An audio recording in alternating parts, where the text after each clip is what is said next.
Porter 5 forces analysis को, और हमने कहा था कि माइकल पोर्टर ने बेसिकली एक अपना मॉडल पेश कर दिया कि अगर किसी नए बिजनेस को शुरू करना है या किसी नई इंडस्ट्री में एंटर होना है तो हमें उस इंडस्ट्री का एक एनालिसिस कर लेना चाहिए। पोर्टर के मुताबिक 5 चीजें हमें एनालिसिस करके हमें उस इंडस्ट्री की स्ट्रेंथ या वीकनेसेस पता चल जाएंगी। सबसे पहली जो बात वो कह रहे हैं threat of new entrants calculate कर लें कि इस इंडस्ट्री में कोई भी ये कारोबार शुरू कर सकता है, थोड़े से पैसे से शुरू कर सकता है, तो इसका मतलब है ये तो बड़ी रिस्की मूव है। और अगर कोई लिमिटेड लोग ये कारोबार कर सकते हैं या ज्यादा पैसा चाहिए या ज्यादा टाइम चाहिए, तो इसका मतलब है फिर हर कोई इस कारोबार को शुरू नहीं कर सकेगा। फिर बार्गेनिंग पावर ऑफ सप्लायर। आपके बिजनेस में जाहिर है सप्लायर एक बड़ी अहमियत का हामिल होता है। सप्लायर और कस्टमर, इनके साथ हम बेसिकली बिजनेस कर रहे होते हैं। सप्लायर जाहिर है वो लोग हैं जिनसे हम चीजें खरीद रहे हैं, अपना रॉ मटेरियल खरीद रहे हैं, कोई हमें सर्विसेज चाहिए, वो चीजें हम उनसे परचेज कर रहे हैं।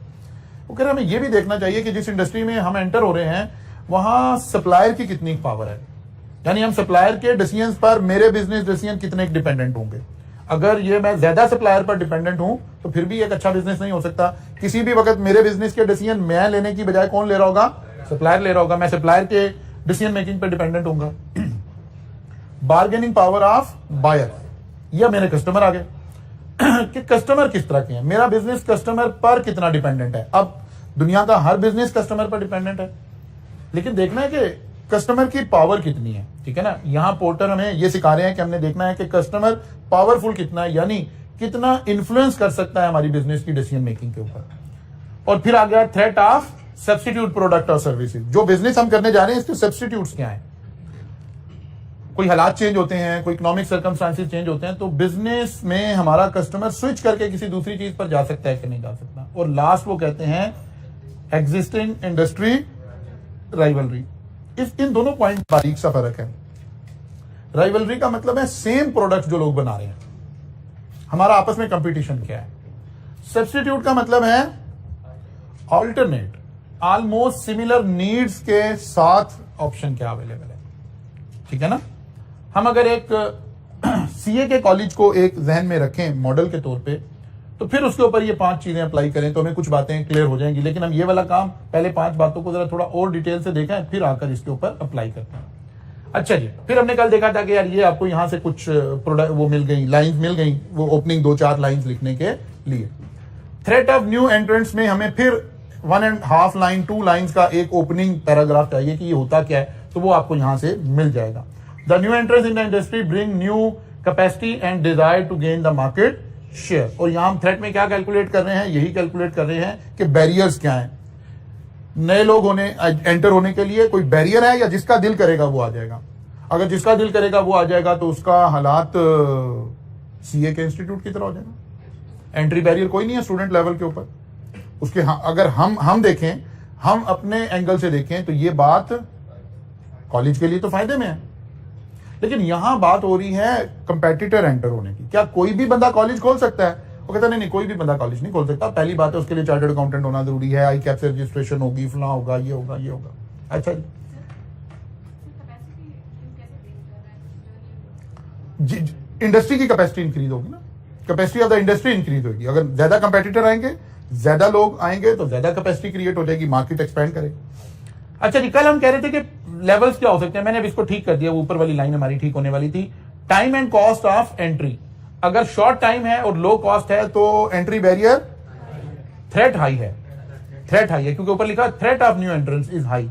और अगर ज्यादा टाइम लग रहा है, कोई काम में टाइम ही ज्यादा लगेगा, तो थ्रेट ऑफ न्यू एंट्रेंस लो है। मसलन हाइड्रल बिजली बनाने का, हमारे यहाँ तो क्योंकि रेगुलेटेड सेक्टर है, लेकिन बाकी दुनिया में रेगुलेटेड नहीं है, लोग इसे एज ए इंडस्ट्री लगाते हैं।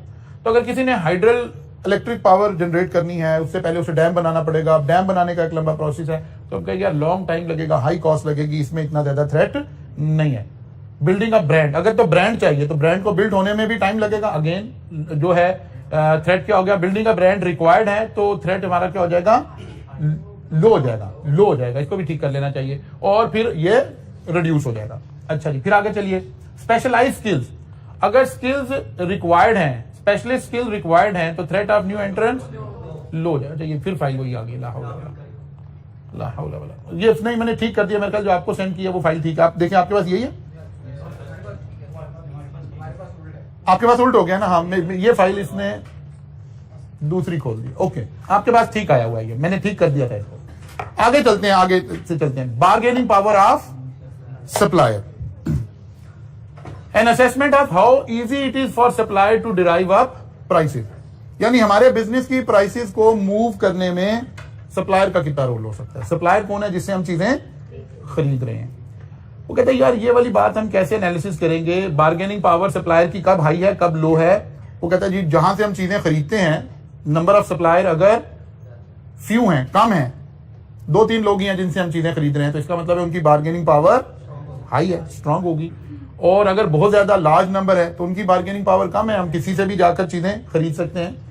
फिर आ गया साइज ऑफ सप्लाई, अगर सिग्निफिकेंट सप्लाईज जो है हम एक ही बंदे से खरीदते हैं तो फिर उसकी बार्गेनिंग पावर हाई है। और अगर ये स्कैटर्ड है, नॉन सिग्निफिकेंट है, छोटी छोटी बाइंग हम बहुत सारे लोगों से करते हैं, तो फिर उस हमारे सप्लायर की पावर क्या है? लो है। यूनिकनेस ऑफ सर्विस, अगर यूनिकनेस ऑफ सर्विस है, यानी वो एक यूनिक सर्विसेज प्रोवाइड कर रहा है, यूनिक का मतलब है बाकी लोग ऐसी नॉर्मल सर्विस नहीं है, तो फिर तो उसकी बार्गेनिंग पावर बहुत हाई है। और अगर ये नॉर्मल सर्विसेज हैं, यूनिकनेस नहीं है, कोई भी आके प्रोवाइड कर सकता है, तो फिर जाहिर है बार्गेनिंग पावर ऑफ सप्लायर क्या है? लो है। Ability to buy substitute products, अगर बायर हमें ये चीज ना दे तो हम कोई और चीज भी खरीद सकते हैं, अगर नो तो फिर उसकी बार्गेनिंग पावर ज्यादा है, और अगर यस तो फिर उसकी बार्गेनिंग पावर कम है। Cost of switching to different supplier, अगर हम एक सप्लायर से चीजें खरीद रहे हैं, हम इसको छोड़कर किसी दूसरे के पास जाते हैं, तो क्या हमारी कोई कॉस्ट आएगी? कोई टाइम लिमिट है? कोई उस तरह की चीज है? अगर वो कहता है कि हाई कॉस्ट आएगी, तो फिर तो हम उस कॉस्ट को बचाने के लिए सप्लायर चेंज नहीं कर रहे होंगे। कॉस्ट कैसे स्विच हो सकती है, मैं अभी एक्सप्लेन करता हूं कि आपका कोई सप्लायर अगर आप चेंज करते हैं, जैसे हम ये बात कर रहे थे, या फिर वो पॉलिटिकल उधर चली जाएगी। हम कह रहे हैं जी रशिया से ऑयल ले लेते हैं, रशिया का जो क्रूड ऑयल है उसको तो उसकी रिफाइनरी हमारे पाकिस्तान में अवेलेबल कोई नहीं है। जो हमारी रिफाइनरी लगी हुई है ये दूसरे ग्रेड की क्रूड ऑयल को रिफाइन करने की लगी हुई है। अब क्या हम रिफाइनरी भी नहीं लगाएंगे, ऑयल रिफाइनरी भी नहीं लगाएंगे, तो एक हाई कॉस्ट है, ज्यादा टाइम लगेगा। इसका मतलब है स्विचिंग कॉस्ट भी हमें डिसीजन लेने में चलेगा कि क्या करें। कोई आपने एक प्रोजेक्ट लगाया हुआ है, एक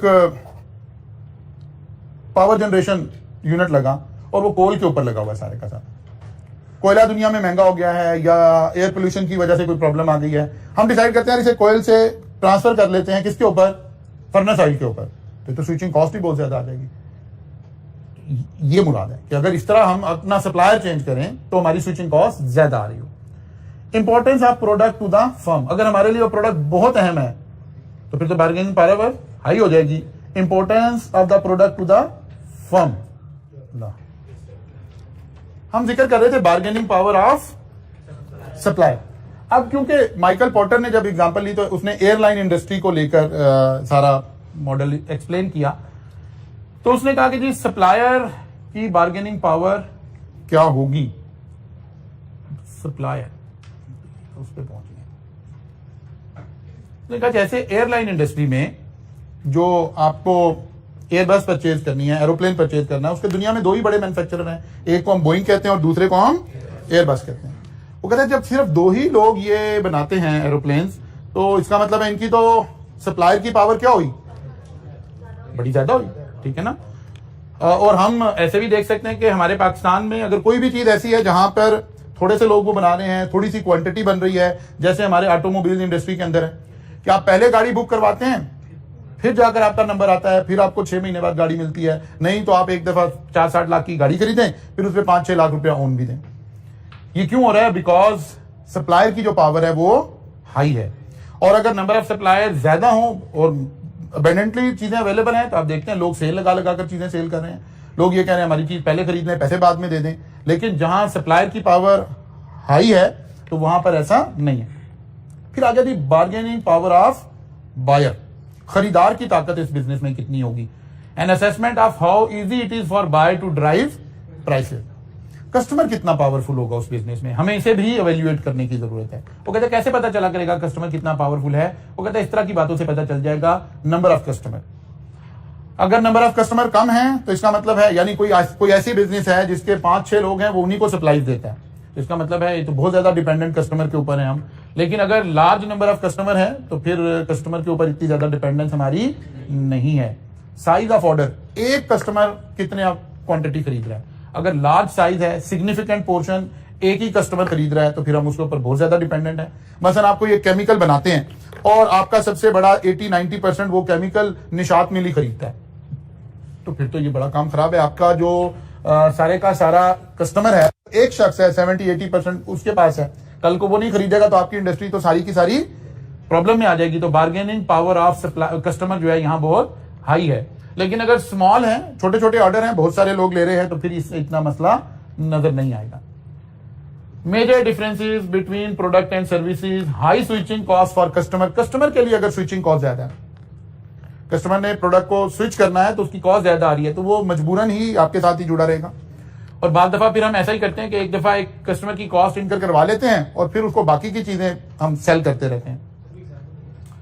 इसकी एग्जांपल बहुत सारी हो सकती है कि जहां कस्टमर जो है वो स्विच नहीं कर पा रहा, उसने कोई एक प्रोडक्ट खरीदी है और अब वो अगर स्विच करता है, मसलन आपने फर्ज कर लें आपने आईटी सॉफ्टवेयर की एग्जांपल भी हो सकती है। लेट्स अज्यूम आपने ईआरपी सोल्यूशन किसी एक कंपनी से परचेज कर लिया, 40-50 लाख रुपए का आपने ईआरपी सोल्यूशन ले लिया। अब आप रिटेनरशिप वो आपसे ले रहे हैं हर साल। एक है आप कहते हैं ये कंपनी अच्छा नहीं परफॉर्म कर रही है, इसको छोड़कर हम नया कोई ले लेते हैं, तो बड़ी ज्यादा कॉस्ट आ रही है। ठीक है, आपने गाड़ी परचेज कर ली, गाड़ी के अंदर अब आप कहते हैं गाड़ी अच्छी नहीं चल रही, आप गाड़ी चेंज करते हैं तो एक स्विचिंग कॉस्ट आ रही है। लेकिन आपको उसी गाड़ी की क्या उसको कहते हैं वारंटीज क्लेम करने के लिए, बाकी चीजें क्लेम करने के लिए आपको उसी कंपनी के साथ जुड़ा रहना पड़ रहा है। मतलब जो काम बाजार में 3,000 रुपए में हो रहा है वो आपको कंपनी जो है वो 10,000 में करके दे रही है, लेकिन साथ ही उन्होंने शर्त रखी हुई है कि अगर आप हमारे से काम नहीं करवाएंगे तो आपकी वारंटी एक्सपायर हो जाएगी। अब आप मजबूरन करवा रहे हैं, स्विचिंग कॉस्ट आपकी बहुत ज्यादा है। अगर आप स्विच करेंगे बाहर से करवाएंगे तो आपकी कॉस्ट की आपकी वारंटी जाया हो जाएगी। ठीक है ना, इस तरह की कई सारी एग्जांपल्स हो सकती है। असल में सप्लायर और बायर है ना, अब हम अपने कस्टमर की बात करें कि उसके शू में बात करें, पहले अपने शू में बात कर रहे थे, बात एक ही है। पहले अब हम कस्टमर के शू में जाके बात कर रहे हैं कि ऐसे सोचिए किया ने अपनी गाड़ी लॉन्च कर दी और उसने अपनी आफ्टर सेल सर्विसेज लॉन्च कर दी। अब आप कस्टमर हो, आपके शू में आके किया सोच रहा है कि कस्टमर की बार्गेनिंग पावर क्या है। बात समझ आ रही है? असल में एक ही बात है, कस्टमर के शू में सोचना है जाकर या सप्लायर के शू में जाकर सोचना है, तो बात तो एक ही है। अच्छा जी, तो इस तरह से हमें कुछ चीजें मिल जाएंगी, कुछ प्रोडक्ट्स मिल जाएंगे जिसकी मदद से हम कुछ बात कर लेंगे। अब वो कहता है मसलन एग्जांपल इंडस्ट्री पे आएंगे तो पता चलेगा कहां बार्गेनिंग, क्योंकि पोर्टर ने एयरलाइन इंडस्ट्री की एग्जांपल ली थी। वो कहता है कस्टमर के पास स्विच करने से कोई कॉस्ट नहीं आ रही। एयरलाइन बिजनेस में आपको दुबई जाना है, आपको कोई खास फर्क नहीं पड़ रहा कौन सी एयरलाइन है, और दुनिया की बेहतरीन सॉफ्टवेयर जो है वो बने हुए हैं, साइट्स बनी हुई हैं, वेबसाइट बनी हुई है जो आपको फेयर कंपेयर करके दे रही हैं कि अगर आपने इस तारीख में इतने बजे वाली फ्लाइट में जाना है तो कौन सी एयरलाइन की आपको मिनिमम कॉस्ट आएगी। इससे मेरी कोई स्विचिंग कॉस्ट इन्वॉल्व कोई नहीं है। इसका मतलब है यहां कस्टमर की बार्गेन पावर ज्यादा है, कोई स्विचिंग कॉस्ट नहीं है। आप अपने ACCA के कॉलेजेस को देखिए, एक बच्चा किसी एक कॉलेज से कोई एक पेपर पढ़ रहा है, किसी दूसरे कॉलेज से दूसरा पेपर पढ़ रहा है, किसी तीसरे कॉलेज से तीसरा पेपर पढ़ रहा है, बिकॉज उसकी स्विचिंग कॉस्ट इन्वॉल्व नहीं है। कोई कॉलेज जो है कोई एडमिशन फीस नहीं लेता, पेपर की फी ली जा रही है। लेकिन यही बच्चा अगर उधर पिछली तालीम में होता, बीकन हाउस से निकल के लिकास में जाना चाह रहा होता, तो उसकी स्विचिंग कॉस्ट आ रही होती, यहां फिर जाकर उसे एडमिशन लेना पड़ रहा होता। तो ये देखना है, असल में इस एंगल से देखना है कि अगर कस्टमर स्विच करके दूसरे कंपेटिटर के पास जा रहा है तो क्या कस्टमर की भी कोई कॉस्ट आ रही है। तो हमें ये वाला bargaining power of student in CA हमें हाई नजर आती है कि उसकी कोई स्विचिंग कॉस्ट इन्वॉल्व नहीं है, कोई लीगल फॉर्मेलिटी इन्वॉल्व नहीं है, जहां से मर्जी जिससे मर्जी पढ़ना शुरू कर देता है। लेकिन बीकन हाउस वर्सेस लिकास या कोई और आप एजुकेशन सिस्टम देखें, वहां स्विचिंग कॉस्ट आ जाएगी, तो इसका मतलब है वहां कस्टमर की बार्गेन पावर क्या हो गई है, कम हो गई है। वेयर एज यहां बार्गेनिंग पावर क्या हो गई है, ज्यादा हो गई है। ऐसे देखना। अब इसी तरह से देखिए कि कस्टमर, आप कोक लेने गए थे, आप पेप्सी परचेज कर लें तो आपकी स्विचिंग कॉस्ट क्या आई है, कोई स्विचिंग कॉस्ट नहीं आई है। इसका मतलब है बार्गेनिंग पावर क्या है, कस्टमर की हाई है। ये एक एंगल देख रहे हैं हम, सारी बातों को इकट्ठा देखना है कि नंबर ऑफ कस्टमर कितने हैं। आपने एक पेप्सी खरीदनी है, आप 100-150 रुपए की परचेजिंग कर रहे हैं, स्मॉल, नॉन सिग्निफिकेंट। ठीक है ना, सारी बातों को कलेक्टिवली देखना है, फिर पता चलेगा कि बार्गेनिंग पावर हाई है कि नहीं है। हमारा टारगेट क्या है, टारगेट ये है कि क्या आपके कस्टमर के पास इतनी पावर है कि वो आपकी प्राइस को ड्राइव कर सके। तो इंडिविजुअल अगर बहुत सारे कस्टमर हैं, जैसे हम कोक पेप्सी की एग्जांपल ले रहे हैं, तो नहीं, आप ऐसे नहीं ड्राइव कर सकते। कोई 1 2 3 4 5 10 लोग मिलकर प्राइस को ड्राइव नहीं कर सकते। फिर जो जाहिर है ये सारी बातों में से कोई एक या दो एग्जाम में तो आ रही होंगी ना, सिर्फ मैक्सिमम दो, एक हेड में मैक्सिमम कोई 2 इंडिकेटर होंगे जिन्हें हम फिर इंटरप्रेट कर देंगे कि इन दो को देखकर क्या नजर आ रहा है, ठीक है ना। ये तो हमने लिस्ट इसलिए बनाई हुई है कि एग्जामिनर के पास ये लंबी ऑप्शन है जिसमें से वो चूज कर सकता है, ताकि आपको समझ आए मैंने कौन सी बात को कहां लिंक करना है। एग्जाम क्वेश्चन में एक हेडिंग में बहुत बहुत बहुत ज्यादा डिटेल आ जाए तो कोई 3 इंडिकेटर आ सकते हैं, वैसे 2 आएंगे। तो एक एग्जाम्पल हमारे पास ये आ गई, या कोई और कॉस्ट से मुराद हैसल भी है, कोई लीगल फॉर्मेलिटीज, कोई और चीज। अगर कुछ नहीं है, मसलन आपके बैंक में पैसे पड़े हैं, आप एक बैंक के कस्टमर हैं, आप दूसरे बैंक में जाना चाहते हैं, तो फिर भी कुछ ना कुछ आपको हैसल करनी पड़ेगी, जाएंगे अकाउंट खुलवाएंगे, वहां दोबारा बायोमेट्रिक्स होगी, कुछ भी होगा। इसका मतलब है बार्गेनिंग पावर थोड़ी सी कम होगी है। अच्छा जी, फिर उसने कहा कि थ्रेट ऑफ सब्स्टिट्यूट। अब ये 2 पॉइंट समझने वाले हैं। सब्स्टिट्यूट का मतलब है कि कस्टमर की सिमिलर नीड्स कहां पूरी हो जाएंगी। राइवलरी का मतलब है सिमिलर प्रोडक्ट कौन सी मिल जाएगी। मसलन हम एयरलाइन की क्योंकि बातें हो रही हैं, आपको कराची जाना है, अब आप फ्लाइट्स में कंपैरिजन कर रहे हैं, PIA में, एयर ब्लू में, किसी और में, XYZ में, ये क्या है, राइवलरी है। Similar supplier, similar companies. Substitute का मतलब है आप कहते हैं बाई एयर ही जाना क्यों जरूरी है, मैं बाई रोड चला जाता हूं, अब अच्छी ट्रेन भी अवेलेबल होगी, या फ्ला भी होगी है जी, बिजनेस क्लास भी अवेलेबल होगी। ये क्या है, थ्रेट ऑफ सब्स्टिट्यूट, कि कस्टमर की नीड पूरी हो जाए, ठीक है ना। अब फर्ज किया किसी कंट्री में, कोई एक ऐसी कंट्री है लाइक कोई भी दुनिया के ऐसे बहुत सारे मुल्क हैं जहां पर बाई एयर के अलावा आप नहीं जा सकते, क्योंकि ये सब तरफ इसके समुंदर है और बाई रोड तो कोई रास्ता जाता ही नहीं। इसका मतलब है यहां थ्रेट ऑफ सब्स्टिट्यूट तो है ही नहीं। अगर एयरलाइन इंडस्ट्री में देखें, वैसे Mauritius is one of the example. समुद्र डीप सी के अंदर एक छोटा सा पत्थर है, छोटे से का मतलब है 18 किलोमीटर चौड़ा और 42 किलोमीटर लंबा, दैट्स इट। इसे और कहीं से कोई रास्ता नहीं लगता।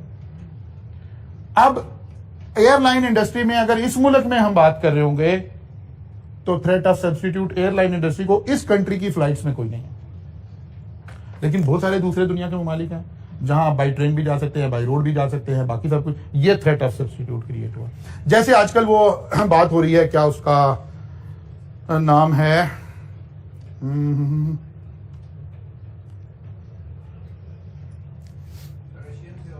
नहीं, वो जो एक ट्रेन बन रही है, क्या नाम है उसका,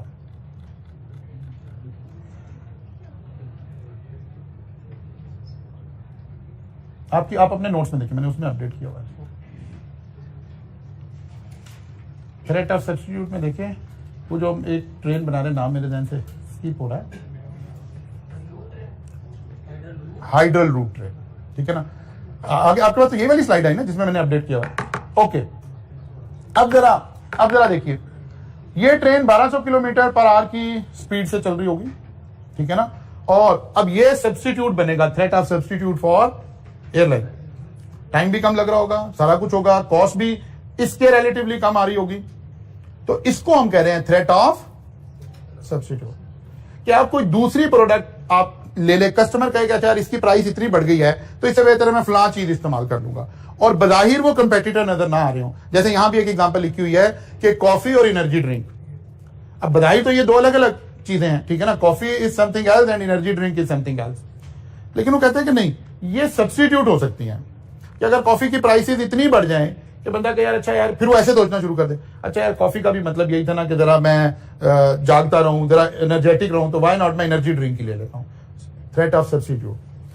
सीए के कॉलेजेस आपस में कंपटीशन करेंगे तो ये राइवलरी कहलाएगी, लेकिन सीए वर्सेस एसीसीए ये सब्स्टिट्यूट कहलाएगा, या बीएससी अकाउंटिंग एंड फाइनेंस ये सब्स्टिट्यूट कहलाएगा। कंपटीशन सेम प्रोडक्ट में रह के होगा। उसको जो है माइकल पोर्टर क्या कह रहे हैं, थ्रेट ऑफ सब्स्टिट्यूट। और अगर सिमिलर प्रोडक्ट है तो उसको क्या कह रहे हैं, राइवलरी। क्लियर होगी बात जी। तो थ्रेट ऑफ सब्स्टिट्यूट एवेल्युएट कैसे करेंगे, द एग्जिस्टेंस ऑफ सब्स्टिट्यूट। अगर कोई सब्स्टिट्यूट एग्जिस्ट करता है तो फिर तो ये थ्रेट है, और अगर एग्जिस्ट ही नहीं करता तो फिर performance of substitute product, ACCA की परफॉर्मेंस कैसी है। पता चले वहां से भी बच्चे निकल रहे हैं, उन्हें जॉब मिल रही है, ये हो रहा है, ये हो रहा है, तो फिर इसका मतलब है थ्रेट ऑफ सब्स्टिट्यूट हाई होना शुरू हो गया है। और अगर वो परफॉर्मेंस अच्छी नहीं है, उन्हें आर्टिकलशिप नहीं मिल रही, उन्हें जॉब नहीं मिल रही है, फिर हम कहेंगे कि यार ये थ्रेट इतना ज्यादा नहीं है। Cost of switching to substitute, फिर अगेन वही बात है कि अगर स्विचिंग कॉस्ट का मतलब सिर्फ फाइनेंशियल नहीं है, टाइम कॉस्ट हो सकती है, आपकी हैसल कॉस्ट हो सकती है, या बस इजी है कोई बात नहीं जो मर्जी कर लें। अगर कॉस्ट हाई है, नो कॉस्ट ऑफ स्विचिंग, तो फिर तो सब्स्टिट्यूट पे ट्रांसफर होना बहुत आसान है, और अगर हाई है तो फिर ये थ्रेट जो है थोड़ा सा कम है। फैशन क्या चल रहा है, क्योंकि फैशन ट्रेंड ये सब कुछ चीजों को ड्राइव कर रहा है। वो कहता है अगर सब्स्टिट्यूट प्रोडक्ट का फैशन चल गया तो कहते हैं यार एसीसी ज्यादा अच्छा, एसीसी फैशन में है, तो इसका मतलब है रिस्क क्या हो गया है, हाई हो गया, थ्रेट क्या हो गया है, हाई हो गया है। सब्स्टिट्यूट प्रोडक्ट अगर फैशन में आ गई, मतलब जैसे वो एनर्जी ड्रिंक पीने का फैशन एक दफा शुरू हो गया, फिर वो थोड़ा सा हेल्थ और उसके इश्यूज आए, फिर थोड़ा सा अवेयरनेस आई, फिर गवर्नमेंट ने कुछ रेगुलेशंस बनाई, स्कूल में कॉलेजेस में उसको बैन कर दिया। लेकिन अगर वो फिर फैशन में आना शुरू हो जाए, कोई एक स्टार कोई ऐसा जिसे लोग फॉलो कर रहे हैं, अगर वो एनर्जी ड्रिंक पीता हुआ नजर आ गया तो फिर दोबारा फैशन में आ जाएंगे, आपके ध्यान में फिर कहां से आ गए।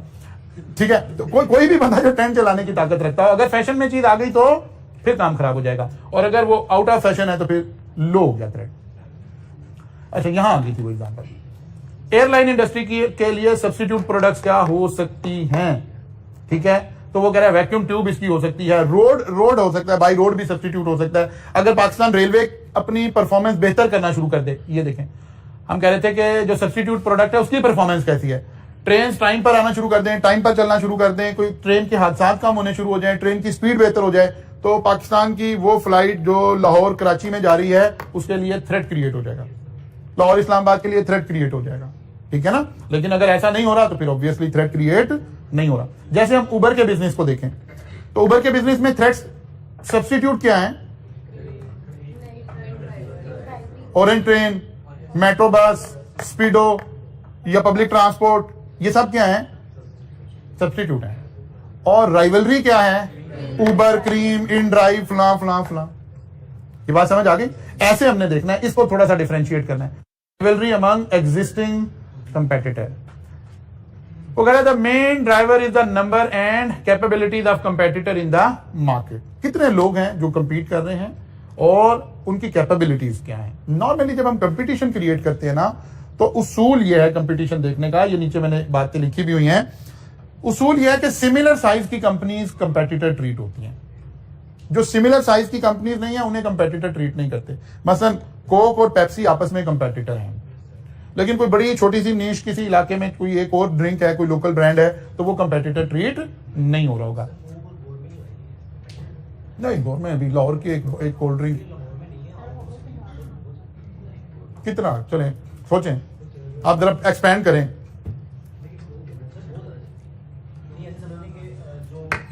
एरिया मैं कोक इंटरनेशनल की बात कर रहा हूं, आप कोक पाकिस्तान देख रहे हो।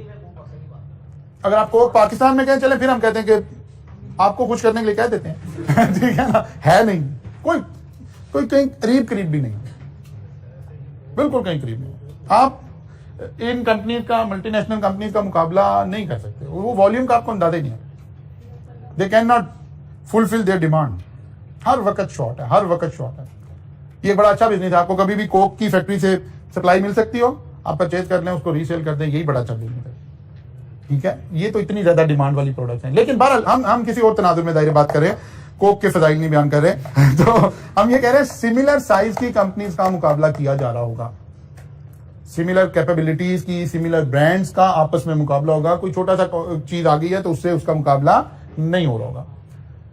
अच्छा जी, if there are many competitor offering undifferentiated product, यानी सिमिलर प्रोडक्ट ना हो, सर्विसेज, तो फिर इनके दरमियान में क्या हो सकता है, कंपटीशन हो सकता है। देखेंगे कैसे। एक यहां ये एक रेशो का जिक्र हो रहा है, concentration ratio. A good indicator of competitive rivalry is concentration ratio of an industry. Industry में कितनी कंसंट्रेशन हुई है, इस रेशो को हम ऐसे एक्सप्लेन करते हैं। अगर हम कहते हैं कि जीरो कंसंट्रेशन है, इसका मतलब है इस इंडस्ट्री में एक सप्लायर है, सिर्फ परफेक्ट कंपटीशन है। और अगर 60% कंसंट्रेशन है तो इसको हम कहते हैं ये तकरीबन ओलिगोपली, वो जो इकोनॉमिक्स में आपने कभी पढ़ी होगी ना, मोनोपोली, ओलिगोपली, ये कोई ओलिगोपली टाइप की चीज है। अगर 50% या इससे लो कंसंट्रेशन है, इसका मतलब है अब कंपटीशन शुरू हुआ है, ठीक है ना। अब परफेक्ट कंपटीशन, यानी ये रेशो जितनी कम होगी उतना कंपटीशन ज्यादा होगा। इस रेशो को यूज करना सीखें। ये जितनी हाई हुई तो परफेक्ट कंपटीशन है, परफेक्ट सॉरी मोनोपोली है, मींस कोई कंपटीशन नहीं है, ठीक है ना। जैसे जैसे ये नीचे आना शुरू हुई इसका मतलब है वो बढ़ने शुरू हो गए, अच्छा इंक्रीज होना शुरू हो गए। वो कहते हैं हमने क्वेश्चन में कैसे देखना है, क्वेश्चन में क्या बातें एग्जामिनर आपसे कर रहा होगा। नंबर 1 नंबर ऑफ कंपेटिटर ही लिखे हुए होंगे। अगर लार्ज कंपेटिटर है तो हाई है, किस चीज का रिस्क हाई है, राइवलरी ज्यादा है, ज्यादा लोग कंपीट कर रहे हैं, लार्ज नंबर अगर हैं। और अगर हम 2-3 लोग हैं तो राइवलरी इतनी नहीं है। ओके, साइज ऑफ कंपेटिटर, अगर लार्ज साइज है, सब बड़े लोग हैं तो हाई है, स्मॉल साइज है लो है। क्वालिटी डिफरेंस, प्रोडक्ट में quality difference, no quality difference है तो राइवलरी हाई है। लेकिन अगर क्वालिटी डिफरेंस ही है, अगर लोग ये बिलीव कर लें, वो मैं आपके वाली बात को दोबारा लिंक करता हूं कि यार नहीं कोक की क्वालिटी हो रहा है, गोरमे की क्वालिटी हो रहा है, तो फिर राइवलरी नहीं है, ठीक है ना। नो क्वालिटी डिफरेंस, वो कहते हैं यार एक ही जैसी चीजें हैं, फिर क्वालिटी, फिर राइवलरी ज्यादा है। और अगर वो क्वालिटी सेम नहीं है तो फिर तो जाहिर है फर्क आ गया, क्वालिटी डिफरेंस है। अच्छा जी, cost of customer of switching to competitor, अगर लो कॉस्ट है तो थ्रेट ज्यादा है, कंपटीशन ज्यादा है। और अगर कोई आपने प्रोडक्ट ऐसी बनाई हुई है दानिस्ता, वैसे तो दुनिया में ये वाली कॉन्सेप्ट चला है लेकिन ये कॉन्सेप्ट फिर सर्वाइव नहीं कर सका। क्या कॉन्सेप्ट चला, कुछ कंपनीज ने शुरू किया कि उन्होंने अपनी प्रोडक्ट्स की जो डिजाइनिंग थी ना वो इस तरह रखनी शुरू कर दी कि आप स्विच ना कर सकें। मतलब कुछ ब्रांड ने लाइक कोई मोबाइल ही आया, उसने अपने चार्जर जो है ना उसकी पिन ऐसी बना दी कि वो पता चला कि स्टैंडर्डाइजेशन से हट गई। तो पता चला तजर्बा फेल हो गया। लोगों ने कहा यार नहीं ये तो बड़ा मसला है, ये इसके लिए मैं शू भी नया खरीदूं, मैं फलां भी नया करूं, मैं ये भी करूं। लेकिन कुछ लोगों ने इसका शुरू किया इस तरह ताकि स्विचिंग कॉस्ट इन्वॉल्व हो जाए। लेकिन ये तजर्बा कोई बहुत ज्यादा कामयाब नहीं रहा। लेकिन बहुत सारी इंडस्ट्री में अभी भी स्विचिंग कॉस्ट हो सकती है। अगर एक कस्टमर से दूसरे कस्टमर पे जाते हैं, आपकी कोई स्विचिंग कॉस्ट है, जैसे मैंने एजुकेशन सिस्टम में समझाई आपको बात, तो फिर थ्रेट जो है वो क्या हो जाएगा, लो हो जाएगा। अच्छा जी, कस्टमर लॉयल्टी, वो कहते हैं इसके इस ब्रांड के तो कस्टमर बहुत लॉयल है। इसका मतलब है अगर लॉयल्टी लो है तो फिर कंपटीशन राइवलरी ज्यादा है, और अगर लॉयल्टी हाई है तो फिर कंपटीशन कोई नहीं है। Apple is a very good example, ठीक है ना। उन बड़े ब्रांड क्या करते हैं, अपनी लॉयल्टी के ऊपर फोकस करते हैं। वो कहते हैं कस्टमर हमारा लॉयल हो गया, जब इसे फोन लेना है तो ये दूसरा प्रोडक्ट तो देखेगा ही नहीं जाके।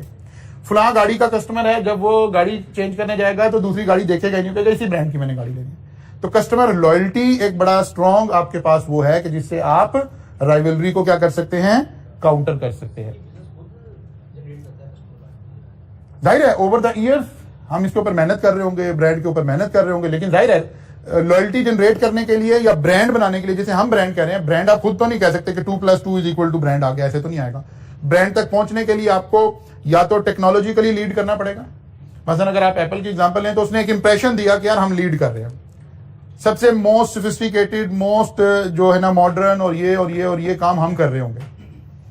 अभी आगे एक टॉपिक आएगा लाइफ साइकिल कॉस्टिंग, फिर उसमें इस बात को वहां जाके लिंक भी करेंगे कि कंपनी के पास 2 ऑप्शन हैं। एक है कि कंपनी अपने रिसर्च एंड डेवलपमेंट के ऊपर बहुत हैवी बजट कंज्यूम करे और लीड करे प्रोडक्ट को। जब प्रोडक्ट को आप लीड कर रहे होंगे तो आपको एक फायदा भी होगा कि शुरू में हाई प्राइसेस आप चार्ज करोगे क्योंकि कंपटीशन होगा नहीं, लेकिन आपकी रिसर्च डेवलपमेंट की कॉल बहुत ज्यादा आएगी। एक आप कहते नहीं यार मैं ये बिजनेस, आराम से बैठ जाए एक तरफ होकर, जो प्रोडक्ट आए उसकी कॉपी तैयार करना शुरू कर दें। लेकिन जाहिर है पहले प्रोडक्ट आ चुकी होगी, फिर आप उसकी कॉपी डिजाइन करेंगे, फिर सारा काम करेंगे, थोड़ा सा टाइम लग जाएगा। अब आप लो प्राइस वाले स्टेज पर ही एंटर हो रहे होंगे और ब्रांड भी नहीं बन रहे होंगे। हमेशा लोग ये कहेंगे हाँ अच्छा है, उसकी कॉपी है फलां की, लीड तो नहीं कर रहे होंगे। अब ये दोनों बिजनेसेस एग्जिस्ट करते हैं, अपने अपने माइंडसेट है कि आपने कारोबार कहां से करना है। तो जो लोग ब्रांड बनाने पर फोकस कर रहे हैं उन्हें जाहिर है ब्रांड लॉयल्टी के लिए टेक्नोलॉजिकली भी लीड करना है, टेक्निकली भी लीड करना है, फिर ब्रांडिंग के ऊपर जो पैसा इन्वेस्ट करना है, फिर ब्रांड बनाने के लिए जो आफ्टर सेल सर्विस आपने देनी है, वो सारे काम करेंगे तो ब्रांड बनेगा ना। ब्रांड का मतलब है आपकी नजर में, कस्टमर की नजर में उसकी परसेप्शन क्या। अब इस तक पहुंचने के लिए ये एकदम से भी नहीं हो सकता कि आप कहें जी हम एक चीज लॉन्च करें हम ही ब्रांड होंगे, नहीं, ब्रांड बनने में भी टाइम लगेगा ना। तो ये हमारे हाथ में नहीं होगा। लेकिन जब आपने ये क्रिएट कर लिया, आप ये पैसा इन्वेस्ट कर रहे हैं, क्यों कर रहे हैं? ताकि आप राइवलरी से बाहर आ जाए।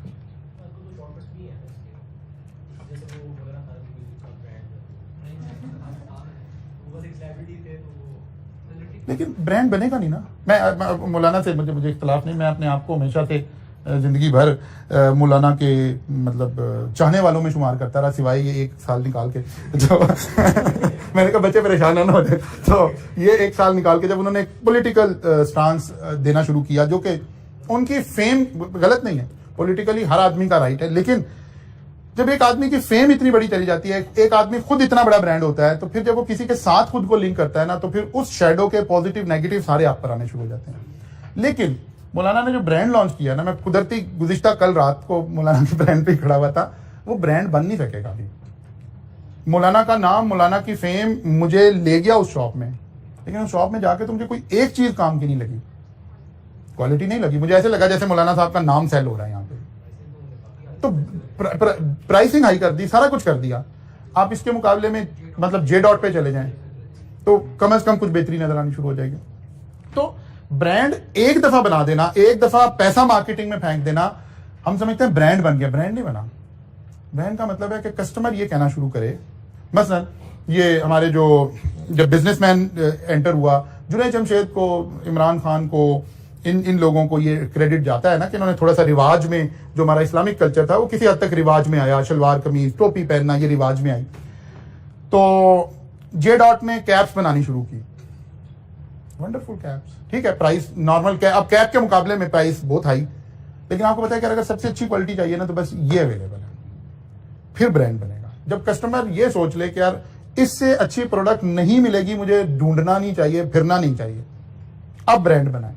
लेकिन अगर आपको मार्केटिंग आपको खींच के ले गई है वहां तक, लेकिन आगे जाके आपको लगा यार ये मैं कहां गया हूं, अगर 50 सूट में से मैंने एक सिलेक्ट करना है तो यहां से निकलूं, किसी भी बुटीक पे चला जाऊं, उसमें 50 में से एक तो अच्छा वहां भी निकल आएगा।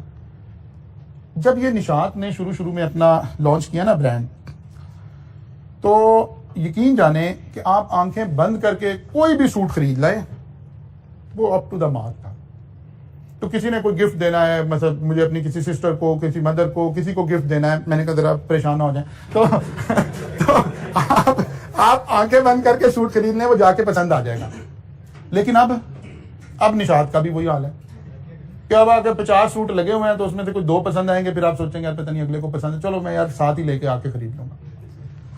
बात समझ आए?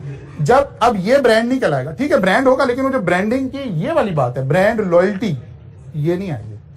ब्रांड लॉयल्टी के लिए जरूरी है आप आंखें बंद करके कहें यार इससे अच्छी प्रोडक्ट नहीं मिलेगी मुझे। हाँ मैं अफोर्ड करता हूं, नहीं करता, ये एक अलग बात है। मैं सोचूं यार ये चीज है तो फलां कंपनी ही की सिक्का बंद चीज है, ये ब्रांड है, ये ब्रांड लॉयल्टी है। वो कहते हैं अगर आपने ये स्टैब्लिश कर रखी है अपने कस्टमर में, तो फिर आपको राइवलरी का कोई इतना खास परेशानी कोई नहीं है, क्योंकि अब तो कंपेटिटर क्या हो गए हैं, इररेलेवेंट हो गए।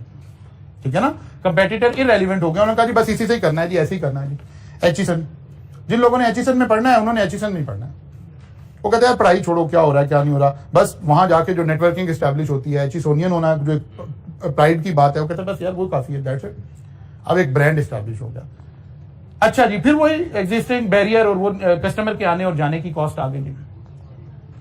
ये सारा काम हमने करके अब इसके बाद मैं आपको कल के लेक्चर, कल हम इसकी प्रैक्टिस क्वेश्चन कर लेंगे। अभी जो करंट अटेम्प्ट हुई है उसमें भी क्वेश्चन इसी में से आया हुआ था, पोर्टर 5 फोर्सेस का ही क्वेश्चन आया हुआ था, और कल हम इसकी प्रैक्टिस करेंगे। कल मैं कोशिश करूंगा कल की क्लास के बाद आपको एक वीडियो भी शेयर करूंगा जहां माइकल पोर्टर खुद अपने इस मॉडल को एक्सप्लेन कर रहे हैं और आपको बता रहे हैं कि वो क्या चाह रहे हैं, इन 5 चीजों में से कैसे हमने जो है वो करना है। हम एक छोटा सा बल्कि मेंटल एक्सरसाइज एक और कर लेते हैं हम दोबारा, क्योंकि बहुत चांस हो सकता है कि आपका एग्जामिनर सवाल बनाए तो आपका सीए की एजुकेशन के ऊपर सवाल बना दे। अब 1 बाय 1 हम चलते हैं। कोई एक सीए का कॉलेज जहन में लाते हैं और सोचते हैं कि यार थ्रेट ऑफ न्यू एंट्रेंस क्या है।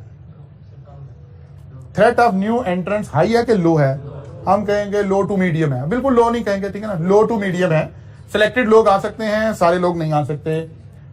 Bargaining power of supplier, who is supplier? नहीं बेचारे जमील की जान छोड़ दो भाई। Teacher is the supplier. Ingredient raw material कौन प्रोवाइड करेगा? टीचर। अब वो मैंने कल भी मेरे ख्याल आपसे डिस्कस किया था, तो अगर 10,000 मेंबर हैं तो इसमें से कोई 100-150 लोग हैं जो टीचिंग के प्रोफेशन में हैं। इसका मतलब है bargaining power of teacher high हो गई, यानी bargaining power of supply is not high, very high. आप टीचर को जरा सा छेड़ के देखें, फिर आपको पता ही है। ठीक है ना? तो इसका मतलब है बार्गेनिंग पावर ऑफ सप्लायर जो है वो वेरी हाई है। Bargaining power of buyer, bargaining power of buyer, अच्छा अब इसको हम दो हिस्सों में बांट सकते हैं। कई एंगल से हम कह सकते हैं बार्गेनिंग पावर ऑफ बायर लो है, और कई एंगल से हम कह सकते हैं हाई है। ठीक है ना? स्विचिंग कॉस्ट कोई नहीं है, ठीक है, बच्चा कहीं भी जा सकता है। अगर इस एंगल को देखें, अगर उसने एग्जामिनेशन में ये वाली बात मेंशन की तो हमने इसको इंटरप्रेट करना होगा ना, फिर हम कहेंगे लो है। लेकिन अगर वो कहता है कि नहीं जी सारे स्टार टीचर इसी कॉलेज के पास हैं, तो अब बच्चे के पास तो कोई ऑप्शन नहीं है। अब बार्गेनिंग पावर स्टूडेंट की खत्म हो गई है, आपको वहीं पढ़ना है, उसी टीचर के पास पढ़ना है, तो फिर बार्गेनिंग पावर बच्चे की क्या हो गई है, कम हो गई। Threat of substitute products, now what are the substitute product, अभी हमने बात की। एसीसीए सब्स्टिट्यूट प्रोडक्ट हो सकती है, किसी अच्छी यूनिवर्सिटी का BSc accounting and finance substitute product हो सकती है, आईसीएम में सब्स्टिट्यूट प्रोडक्ट हो सकती है। यानी एक बच्चा ये सोचता है कि मैंने अकाउंटेंसी की लाइन में ही आना है, लेकिन मैं सीए को छोड़ देता हूं, किसी और लाइन में चलता हूं, तो हमें थ्रेट ऑफ सब्स्टिट्यूट जो है वो नजर आएगा, इतना हाई नजर नहीं आएगा। क्यों नहीं आएगा? क्योंकि वो अच्छा परफॉर्म नहीं कर रही है अभी वहां ये नहीं है कि वहां भी जॉब मिल रही है, उनकी जॉब का रिटर्न। वहीं हमने सब्स्टिट्यूट में ये देखा था ना कि सब्स्टिट्यूट प्रोडक्ट परफॉर्म कैसा कर रही हैं, फैशन में तो नहीं आ गई हैं, फला काम तो नहीं हो गया। अब अगर डिग्री में देख रहे होंगे तो यही बातें देख रहे होंगे कि उसका रिटर्न कितना आ गया, वहां अनएम्प्लॉयमेंट रेट उस सेक्टर है, इस सेक्टर में क्या है। फिर existing industry, rivalry high, obviously with in colleges rivalry is high. लेकिन यहां वो पॉइंट समझें, राइवलरी में कंपेयर किसको करना है, सिमिलर साइज के कॉलेजेस को। लाइक आप पैक को कंपेयर कर लें, स्कैन को कंपेयर कर लें, राइस को कंपेयर कर लें, क्रिस्टन को कंपेयर कर लें, ये राइवलरी में आ जाएंगे ऑफ सिमिलर साइज। लेकिन फिर जो बाकी के कॉलेजेस हैं वो आप उस क्योंकि नंबर ऑफ स्टूडेंट इतने नहीं होंगे, उन कॉलेजेस का नाम लेना मुनासिब नहीं है, लेकिन वो राइवलरी में नहीं आएंगे। ठीक है ना? राइवलरी में ये बड़ी अहम पॉइंट है, और इसी पॉइंट पर क्वेश्चन आया हुआ था इस अटेम्प्ट में जो अभी लास्ट अटेम्प्ट गुजरी है, कि राइवलरी का मतलब ये हरगिज नहीं है कि कितने लोग हैं, बल्कि देखना एक साइज के कितने लोग हैं। अगर सारे कॉलेजेस छोटे हो फिर राइवलरी हाई है। लेकिन अगर जब हमने राइवलरी देखनी होगी तो अगर हम लाहौर की बात करें तो इन 4 बड़े कॉलेजेस को देखेंगे कि इसके दरमियान राइवलरी क्या है। ठीक है ना? इसके अलावा जो कॉलेजेस हैं उसको नहीं देखते होंगे। तो कल इसके ऊपर पास पेपर के क्वेश्चन करेंगे इंशाल्लाह ताला। आप इसका प्रिंट ले लें। सॉरी,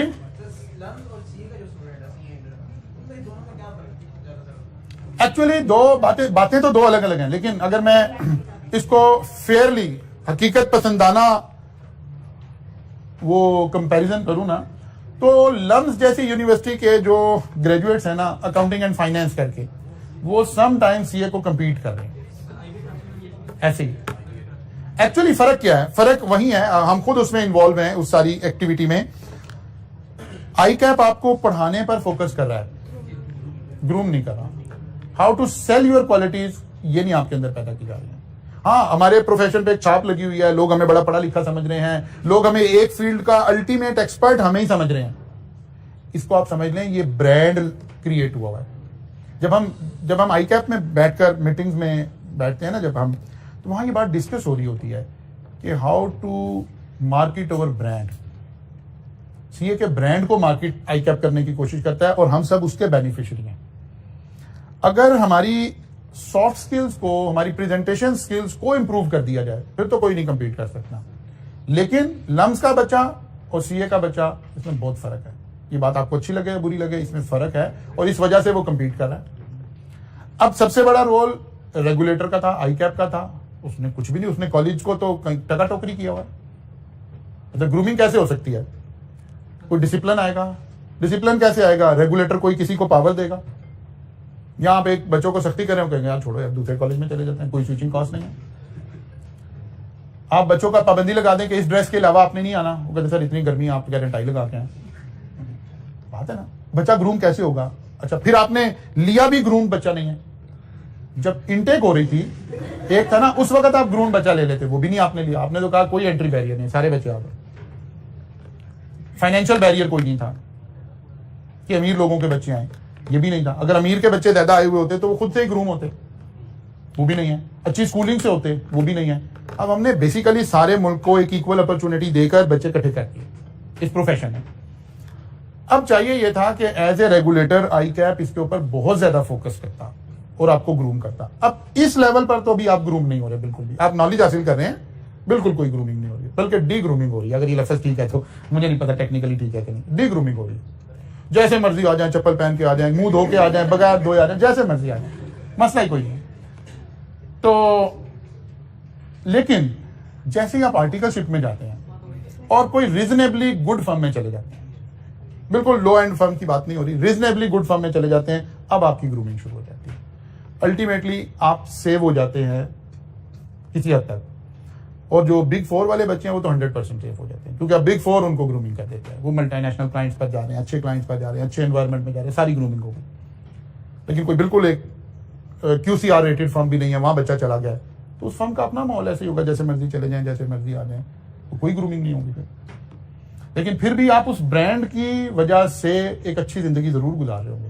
लेकिन एक है ना कि आपने प्रीमियम लीग खेलनी है कि नहीं खेलनी है। अगर प्रीमियम लीग खेलनी है तो फिर आपको उसकी तैयारी भी करनी पड़ेगी, फिर उसके लिए आपको सोचना भी पड़ेगा, फिर आपको कहीं गैप्स आते हैं, आपको कुछ अपने खुद से अपने ऊपर इन्वेस्ट करने की जरूरत है। सोचता है बस वो कर नहीं पाता। मतलब जब PCSE आया तो इसी सोच से आया था कि PCSE लेकिन वो तो है ना अवेयरनेस वाले बच्चों के लिए है ना, जो चाहें। अब जो नए कोर्सेज आए हैं, जो अब नए कोर्सेज आई कैप की इस नई स्कीम में आए हैं, उससे फिर हम होप लगा रहे हैं कि शायद किसी हद तक ये बात एड्रेस होगी। असल में मैं खुद इसमें इन्वॉल्व हूं कि असल में किसी कॉलेज को एक स्टेप लेना चाहिए, एक ऐसा फोरम बनना चाहिए जो बच्चों को ग्रूम कर रहा हो। लेकिन प्रॉब्लम क्या है, अगर ये फोरम बनाया भी जाए ना तो सम टाइम बच्चे इस स्टेज पे कहते हैं यार पहले पेपर तो पास हो जाए, ग्रूमिंग को सर में मारना है। लेकिन एक बात याद रखें कि वंस एग बॉइल हो जाता है ना, फिर उसका ऑमलेट नहीं बन सकता। एक स्टेज है जब आप ग्रूम हो सकते हैं, एक टाइम चाहिए जब आप ग्रूम हो सकते हैं। ये ऑप्शन हर वक्त जिंदगी में अवेलेबल नहीं है कि अब आप ग्रूम हो जाएंगे। जैसे स्कूलिंग में जो सोच आपके अंदर बिल्ड करनी थी ना, वो पहले 8 साल की स्कूलिंग थी।